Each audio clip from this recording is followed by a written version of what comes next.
పచ్చిమిరపకాయలు అన్నీ సిద్ధం చేసేసుకున్నాను. ముందైతే తాలింపు వేసేసుకోవాలండి. నేను ఆవాలు జీలకర్ర అది తాలింపు ఇలా సర్దుకొని ఇంకో వేసేసుకుంటున్నాను. నార్మల్గా అరటికాయ పొడి అవి చేసుకుంటూ ఉంటాము. ఇంతకుముందు కూడా మీకు షేర్ చేసి చెప్పాను. ఇదైతే దుంపల పొడి అండి.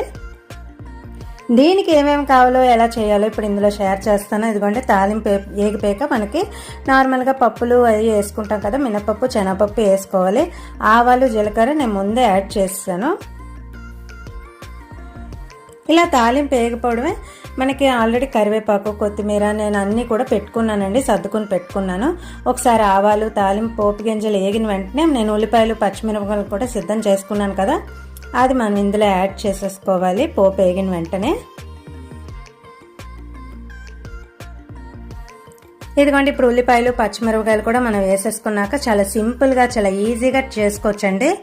మాకు డైలీ రొటీన్ అనే చెప్పుకోవచ్చు.